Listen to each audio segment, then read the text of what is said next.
Hello guys! Welcome back to Bake in Box. If you are new to my channel, please subscribe and click the notification bell for you to be notified for the other tutorials that I will be uploading. I will show you how to make this kind of box.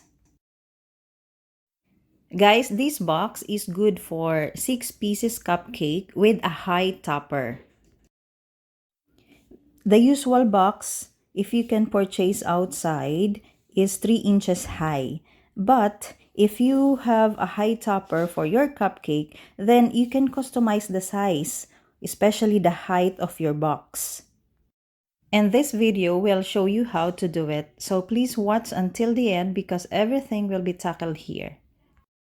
By the way guys, this tutorial has been made because of the request of one of my followers who wants to make her own boxes. These are the materials that I am going to use in making this box.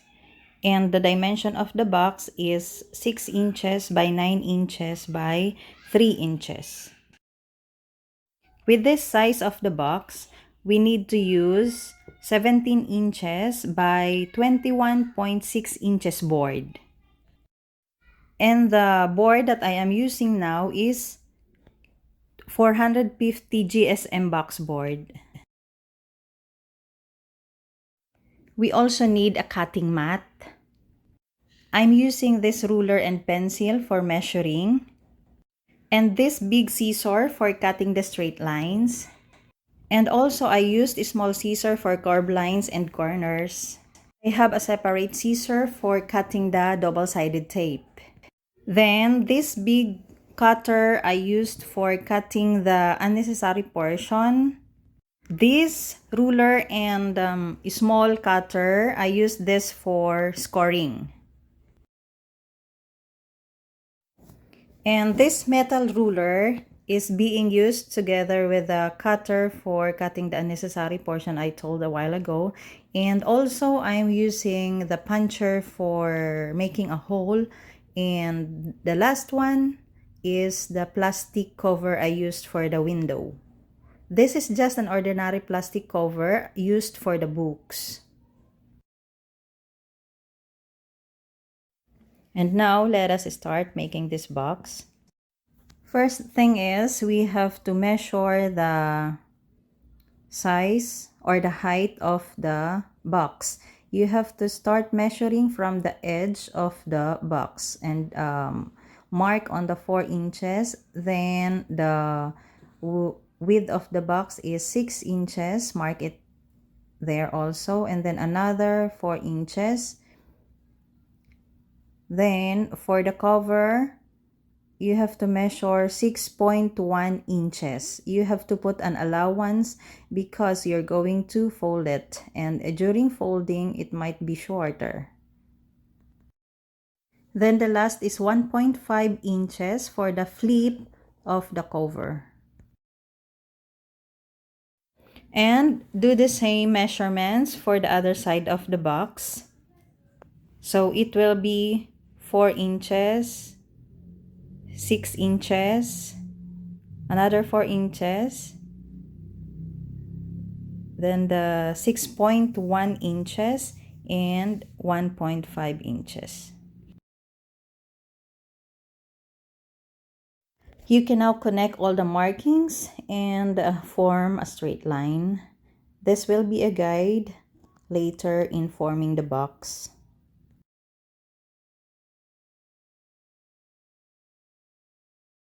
And now let's do the measurements for the length of the box.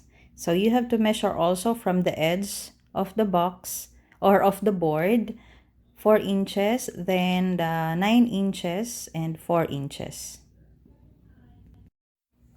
Also, do the same measurements on top of the board or on the other side of the board, which is also measuring 4 inches, 9 inches, and 4 inches. And connect the markings to form a line.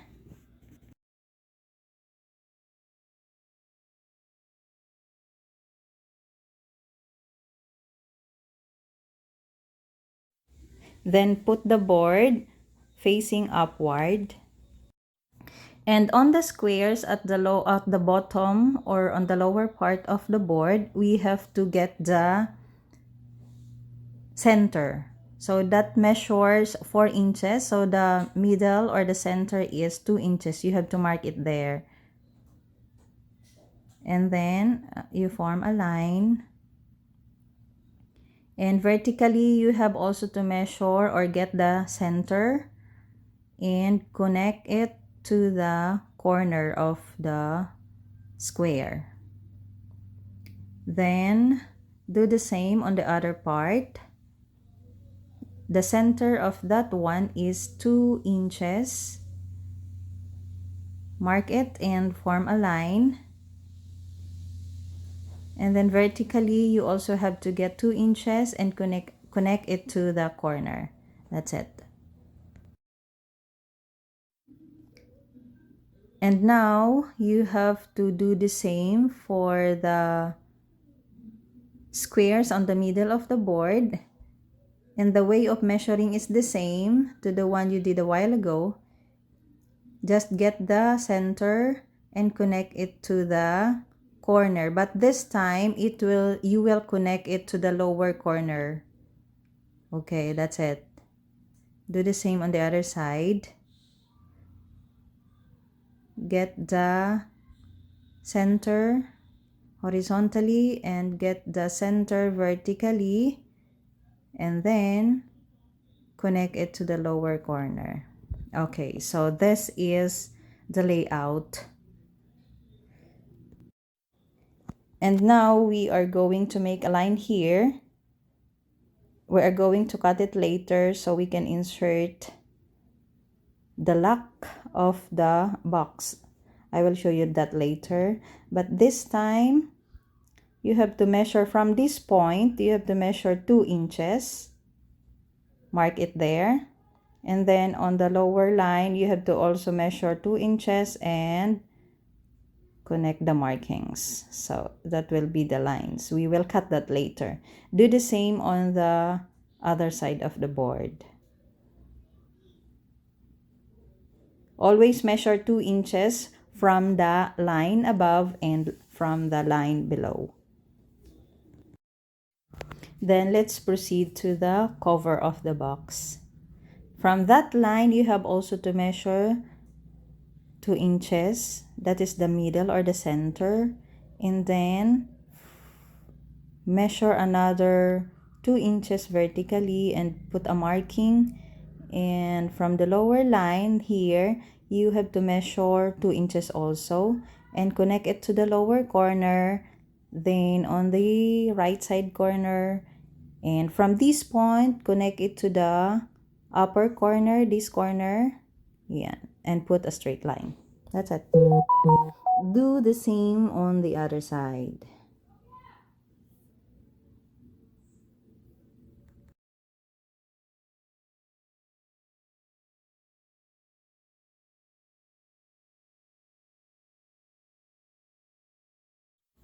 And now, I will put the window. The measurement from top, bottom, and both sides will be 1.5. If you want to make it wider, then you can make it 1 inches or 1 inch, I mean.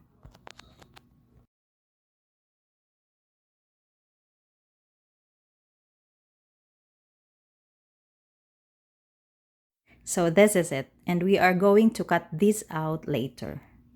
I want also to make a window in front of the box. I will make it here. I will measure 1.5 inches on the right side and on the left side of the board.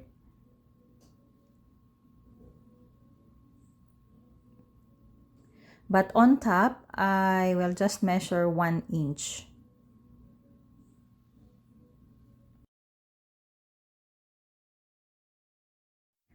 We'll cut it later.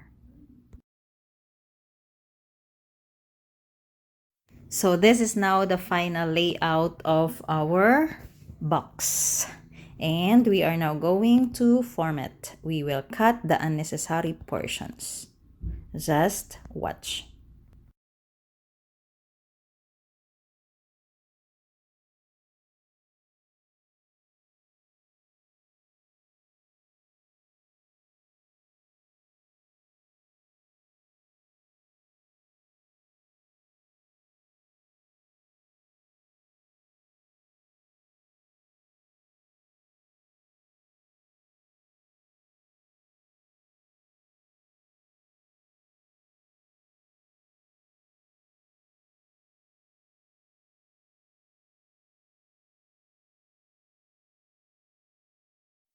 Okay, this is it. We are now going to cut out the windows.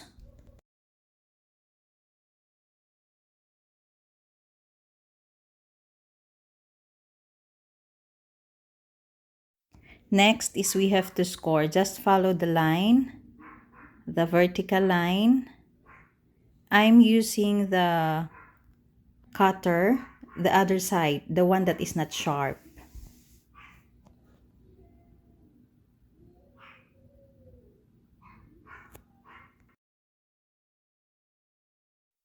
And then we will cut the sides. This is where we are going to insert the lock during assembling of the box.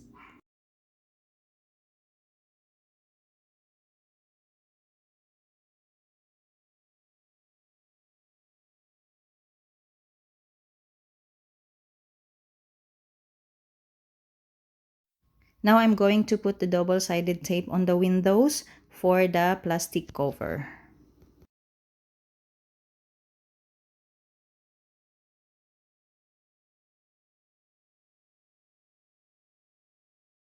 And now we will make a hole so we can insert the ribbon later.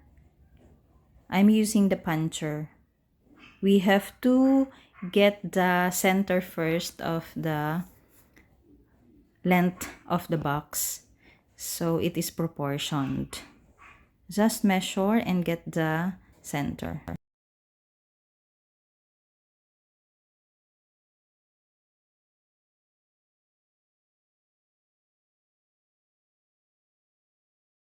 Now it's time also to put the plastic cover on the window on the front of the box.